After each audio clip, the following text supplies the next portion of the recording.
कक्षा 10 प्रश्नावली 5.3 का क्वेश्चन नंबर सेकंड है। हमें योगफल ज्ञात करना है, लेकिन क्वेश्चन नंबर फर्स्ट की तुलना में थोड़ा सा अलग है। उसमें तो हमें दिए थे कि इतने पद हैं, लेकिन यहां से लेकर यहां तक ये इतने पद थे हमारे समांतर श्रेणी में, वो पद क्या थे? सीमित थे कि 10 पद है, 11 पद है, या 12 पद है, 13 पद है, वो सीमित थे। लेकिन इसमें हमें एक प्रॉब्लम आ गई कि इसमें हमें सीमित नहीं दिया, इसमें लास्ट पद दे दिया कि यहां तक है, लेकिन टोटल पद नहीं बताए ना गिन के कि ये पद है। तो हमें ज्ञात तो वही करना है, एसएन के फॉर्मूले से ही ज्ञात करेंगे। इसका योगफल ही ज्ञात करना है, हमें इसका ही योगफल ज्ञात करना है और उसी का भी योगफल ही ज्ञात करना था जो हमने पहले किया था उसका भी। लेकिन इसका थोड़ा सा अलग है, इसमें हमें क्या दिया है? टोटल पद दिए हैं कि यहां तक है, लास्ट मतलब यहां से स्टार्ट हुए हैं और यहां तक। तो इसमें टोटल पद तो दिए हमें कि यहां तक है, लेकिन हमें वो पद कितने हैं, 1 है या 2 है, 10 है, 12, ये नहीं दिया ना। हमें पहले तो ये ज्ञात करना होगा कि इस समांतर श्रेणी में पद कितने हैं। हमें ये दिया है, देखो 7, 10 सही 1/2, 14 और 84। अब हमें ये दिया है कि ये एक समांतर श्रेणी और इसका क्या करो? योगफल ज्ञात करो। तो हमें 84 पद लास्ट है, इसका क्या है? 84 पद लास्ट है इसका। इसके बीच में कितने पद है? यही रहा पहला पद, ये दूसरा पद, ये तीसरा पद, ऐसे चलता गया, ये लास्ट पद है। ये कितने पद हो गए टोटल? ये तो हमें नहीं पता है ना। तो यही ज्ञात करने के लिए हमें क्या चाहिए? पहले तो n का मान चाहिए। उसमें क्या था? n बराबर दिया होता था, जो यहां पर होता था लास्ट पद है कि 11वां लास्ट कितना पद होता था, वो पद, वो है यहां पर जैसे 11, 12 जैसे पहले क्वेश्चन में था ना वो। लेकिन इसमें तो हमें दिया ही नहीं है, तो क्या करेंगे? सर्वप्रथम तो हमें n का मान निकालेंगे। an का मान कौन से फॉर्मूले से? an वाले फॉर्मूले से। an बराबर क्या होता है? a + n-1 इंटू d वाले फॉर्मूले से क्या ज्ञात करेंगे? n का मान ज्ञात करेंगे। फिर हमें क्वेश्चन में दिया है a का मान, क्वेश्चन में d का मान है, a2 - a1 से निकाल लेंगे और sn के फॉर्मूले में पुट करेंगे तो हमें योगफल आ जाएगा। देखिए ध्यान से समझिए, n का मान कैसे निकालेंगे? n का मान निकालने के लिए हमें दिया है इस क्वेश्चन में लास्ट कौन सा है? an वाला पद कितना है? लास्ट है 84। तो मतलब an का मान 84 दिया इसमें, और a का मान कितना दिया है? 7 दिया है, और d का मान कितना दिया है? a2 - a1 मतलब 10 से ही 1/2 माइनस का 7। तो ये कितना आ गया? 10 को 2 से किया तो 20 और 1 है 21/2 माइनस का 7 के नीचे 1 लगा दूं, कोई दिक्कत नहीं। इसका एलसीएम लो, 2 का 2 आ गया, 21 का 21 माइनस में 7 का 2 से मल्टीप्लाई, 7 2 14, 14 और 21 कितने होते हैं? 21 में 14 और 21 4 रह गए 5, 2 रह गए 3, 35/2। 21 में से 14 माइनस करने हैं क्या? 21 में से 14 माइनस करने हैं। 14 के 15, 16, 17, 18, 19, 20, 21 कितने आ गए? 7/2। डी का मान कितना आ गया हमारे पास? सर्व अंतर का मान आ गया 7/2। ये डी का मान हो गया, ए का मान हो गया और ए एन का मान दिए। ये तो फॉर्मूला क्या होता है? ए एन बराबर में ए प्लस में n-1 इंटू डी। यहाँ पर हमारे डी का मान है, एन का मान हम निकालना है, ए का मान है और ए एन का तो क्वेश्चन में 84 दिए ही है, तो यहाँ पर लिख दो 84 बराबर में ए का मान कितना है? ए का मान यहाँ से 7 प्लस में n-1 तो n-1 इंटू डी का मान कितना है? 7/2। यहां से देखो 84 का 84 रहने दो बराबर, एक तो ये पद हो गया टोटल प्लस से इधर वाला पद, और एक हो गया प्लस से इधर वाला पद। इन दोनों में क्या कॉमन है? देखो यहां पर 7 है और यहां पर भी क्या है? 7 है। तो यहां से 7 बाहर क्या ले लो? कॉमन ले लो, दोनों में सेम है। तो यहां पर तो बचेगा 1 प्लस में यहां पर n-1 गुणा में क्या बचेगा? यहां से 7 एक बाहर ले लिया तो 1/2 बचेगा ओनली। क्या बचेगा?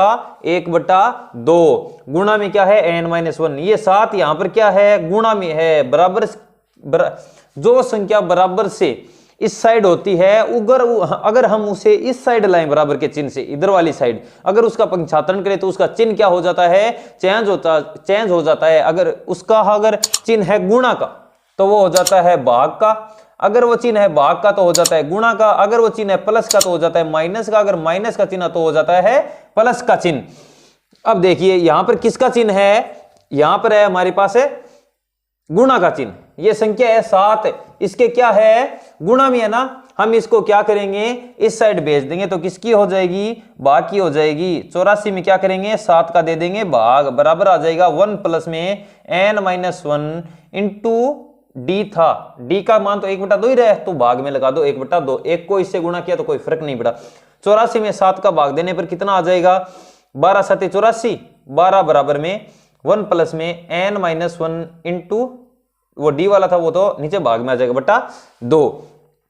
अब देखो एक यहां पर क्या है प्लस का है ना, इसको इस साइड ले आओ, कितना आ जाएगा 12, एक यहां पर प्लस का इस साइड आएगा माइनस का, तो 12 माइनस 1 बराबर में आ जाएगा n-1 बटा 2। यहां से देखो क्या आएगा, यहां से 12 में से 1 जाने पर हो जाएगा, यहां पर देखिए 12 में से 1 जाएंगे तो कितना बचेगा 11 बराबर आ जाएगा n-1 बट्टा में 2। ये जो बट्टा में 2 है ये किसका है, यहां पर भाग का है, इसको इस साइड भेजेंगे तो गुणा हो जाएगा, तो 11 गुणा में 2 बराबर क्या है हमारे पास n-1 बराबर है n-1। 11 को 2 से गुणा किया तो 11 दूनी 22 बराबर क्या है n-1। ये माइनस का 1 है, इस साइड आएगा किसका हो जाएगा प्लस का हो जाएगा, तो 22 में से 1 ऐड करेंगे तो 23 बराबर आ गया ओनली n। तो n का मान हमारे पास कितना आ गया, इस n का मान आ गया हमारे पास n बराबर आ गया 23। क्या आ गया n का मान 23 आ गया। a बराबर हमारे पास 7 था और d बराबर था हमारे पास 7 बट्टा 2। तो किसका मान निकालेंगे हम इसके फॉर्मूले से, Sn योगफल का फॉर्मूला लगाकर हम इस समांतर श्रेणी का योग ज्ञात कर लेंगे ना आसानी से। आपको Sn का फॉर्मूला आना चाहिए। Sn का फॉर्मूला क्या होता है, Sn बराबर में n बट्टा 2 2a प्लस में n-1 इंटू डी, या फिर Sn का फॉर्मूला एक और भी होता है, Sn बराबर होता है n बट्टा 2 इंटू में a प्लस में l। देखिए समझिए उसमें क्या होता है, हमें a का तो मान उसमें 2a था ना, उसकी जगह a का मान रख देंगे और सेम ये फॉर्मूला हो जाएगा। कौन सा ये a plus n-1 into D वाला ओनली फॉर्मूला हो जाएगा। तो ध्यान से समझिए Sn बराबर क्या होगा, Sn बराबर में n बट्टा 2 ब्रैकेट में 2a प्लस में n-1 इंटू डी। तो यहां पर हमारे पास n का मान है, a का मान है n-1 इंटू, देखिए a प्लस में n-1 इंटू डी का मान कितना है, a plus n-1 into D का मान कितना है an। तो हमारे पास an का मान तो ऑलरेडी क्वेश्चन में दिया है, कितना है 84 है। तो अब हम इसकी जगह तो क्या लिख देंगे 84 लिख देंगे। तो Sn बराबर क्या आ जाएगा n बट्टा 2, मतलब n बट्टा 2 n का मान है कितना, n का मान हमने भी निकाला है कितना 23। तो यहां पर तो आ जाएगा 23 बट्टा 2 ब्रैकेट में a प्लस एल, यहां पर a का मान रख देंगे और प्लस में l मतलब लास्ट जो 84 हा वो लिख देंगे a n का मान। तो Sn बराबर क्या आ जाएगा 23 बट्टा 2 ब्रैकेट में a का मान कितना है, a का मान 7 प्लस में इसका मान कितना है 84 l का मान। तो Sn बराबर क्या आ जाएगा 23 बट्टा 2, 7 को 84 में ऐड करेंगे तो 7 और 4 कितने होते हैं 11, 80 में 11 ऐड करेंगे तो 91, कितना हो जाएगा 91। अब हमें क्या करना है 91 को 23 से गुणा करना है, किसको 91 को करना है 23 से गुणा, 3 एकम 3 9 तिया 27 गुणा 2 एकम 2 9 दुआ 18, कितने आ गए 3, 7 और 2 कितने होती है 9, 8 और 2 कितने होते हैं 10, 0 असल 2 कितने आ गए 2093। तो Sn बराबर कितना आ जाएगा 23 इंटू 9 बटा में कितना था 2, 23 इंटू 9 का मान हमने निकाल लिया, कितना आ गया 2093 बट्टा में 2। तो यही इसका क्या होगा आंसर होगा। इसका फाइनली आंसर कितना आ गया 2093 बट्टा 2। मतलब जो हमें लास्ट में लाइन लिख देना एक, अतः दी गई समांतर श्रेणी 7 प्लस में 10 सही 1 बट्टा 2 प्लस में 14 प्लस में 84, इस समांतर श्रेणी का योगफल कितना होगा, इस समांतर श्रेणी का योगफल होगा 2093 बट्टा 2। क्वेश्चन समझ में आया तो वीडियो को लाइक कर देना, लास्ट बार बोल रहा हूं,